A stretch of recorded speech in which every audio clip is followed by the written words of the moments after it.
Times మాగలం ప్రజాపక్షం doctor V Hazrat Kumar గారు ఎన్నో వేల మందికి కంటి చూపు ప్రసాదించి రోగులకు అత్యాధునిక వైద్యాన్ని అందిస్తున్నారు. నిరుపేదలకు ప్రతిరోజు ఉదయం వైద్య సేవలు ఉచితంగా అందించబడును. వెంటనే సంప్రదించండి. విజేత కంటి వైద్యశాల, కెనరా బ్యాంక్ పక్కన, బాబు ఐస్ క్రీమ్ ఎదురువీధి, Brindavanam, Nellore. Welcome to Jana times.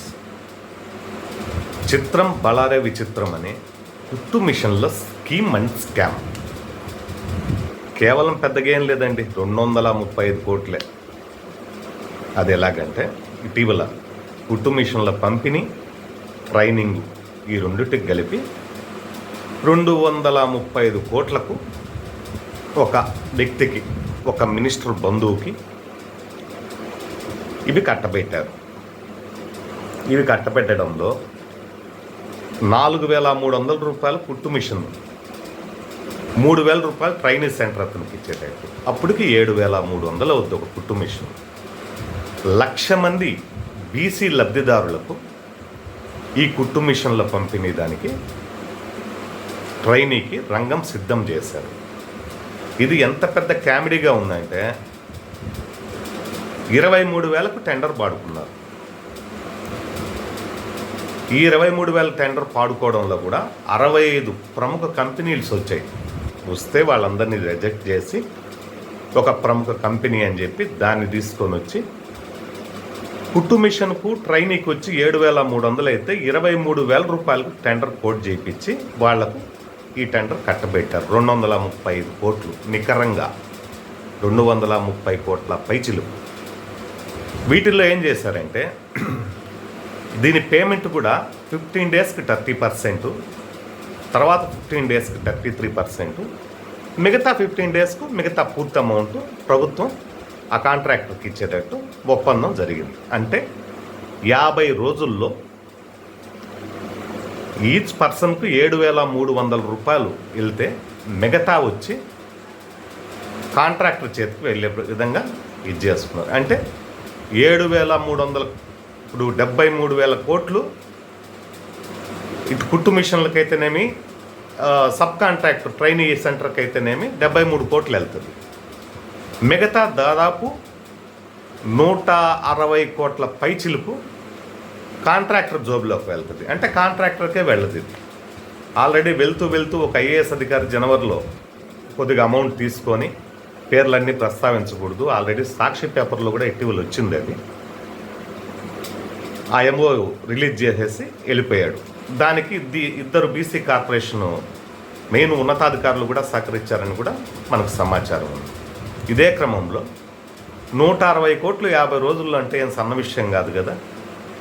అంటే ఒక 1,000 రూపాయలు అధికారులకు, 500 రూపాయలు ఆఫీస్ మెయింటెనెన్స్లకు, అదే ఆ మంత్రివర్యులు బంధువులు ఉన్నారు కదా, వారి జోబుల్లోకి ఒక 2,000, ఇంకా మొత్తం మీద కలిపితే ఒక 3,000, 3,500 ఆ కాంట్రాక్టర్ జోబులోకి వెళ్తుంది. అంటే ఇప్పుడు దాదాపు 160 కోట్ల పైచిల్కు స్కామ్ అంటే ఒక 80 కోట్లు వెళ్తాయిలేండి పాపం. ఏదన్నా చాక్లెట్లకు, పప్పర్మెంట్లకు ఆ కాంట్రాక్టర్ సరిపోద్ది. ఈ ఉన్నతాధికారులకు వాళ్ళకి ఏదన్నా చిన్న వాటర్ క్యాన్లో తెచ్చుకోవడానికి వాళ్ళకి సరిపోద్ది. మొత్తం మీద చూస్తూ ఉంటే ఇది ఎంత కామెడీగా ఉందంటే, మొన్న మా ఫ్రెండ్ ఒక అతను బెంగళూరు నుంచి ఫోన్ చేసి, ఏంట్రా ఇది స్వామి బాబు చూస్తూ ఉన్నారా మీరు లేదా ఏందిరా 50 రోజుల్లో ఏంది 160 కోట్లు స్కామ్ ఏంది అసలు అని అతను అడిగాడు నన్ను. అడిగితే నేను కూడా గమనించలేదురా బాబు, ఒకసారి చూస్తా అని చెప్పి అలాంటి పేపర్లో వచ్చిందంటే వెరిఫై చేసిన తర్వాత 4,000 రూపాయలు, 4,300 కుట్టు మిషన్ ఏంటి, 3,000 రూపాయలు మెయింటెనెన్స్, అదే సబ్ కాంట్రాక్టర్కి ఇవ్వడం ఏంటి, 7,300 బోను, 16,000 పైచిలు కంటే 1,00,000 మంది, అంటే దాదాపు 160 కోట్ల పైచిలకు స్కామ్కు రంగం సిద్ధమైపోయింది. ఆల్రెడీ ప్రాసెస్లో కూడా వచ్చేసింది. ఈ విధంగా చేస్తా పోతే మనకు అంటే విజనరీ ఈ విధంగా డెవలప్ చేయొచ్చు, సంపద ఈ విధంగా సృష్టించవచ్చు అనే ఒక భావంతోనే ఉంది. టోటల్గా ఆంధ్రప్రదేశ్లో ఇప్పుడు ఏంటంటే, నోరెత్తితే అణిచేయండి, విద్యుత్ తిరిగితే తొక్కేయండి, వీలైతే హింసించండి, మహా కాకపోతే చంపేయండి. తీరు ఆ విధంగా మారిపోతూ ఉంది. ఇక దీన్ని ఎవరు ప్రశ్నించే వాళ్ళు లేరు. ఈ నడిమించిన ఉర్సా కంపెనీ కూడా దాదాపు 3,000 కోట్లు అప్పనంగా అప్పచెప్పారు. దాని ఎంఓయూ రిలీజ్ చేయమంటే తూచ్ అంటా ఉండరు. ఈ విధంగా అసలు కేవలం పబ్లిక్ కూడా సమాధానం చెప్పలేని పరిస్థితుల్లో ఈ పాలిటిక్స్ తయారైపోతే ఇంకా సామాన్య ప్రజలు ఏ విధంగా బతకగలరనే ఒక ఇది కూడా వచ్చేస్తుంది.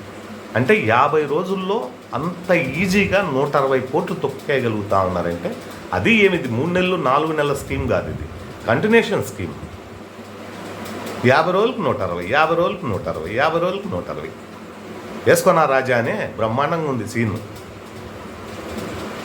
ఇంకా ఆ భగవంతుడే కాపాల ఈ ఆంధ్రప్రదేశ్ని అని చెప్పి ఆ పేపర్లో రాస్తున్నారు. విశ్వసనీయ సమాచారం ఉంది, ప్రజలు కూడా మాట్లాడుకుంటూ ఉన్నారు.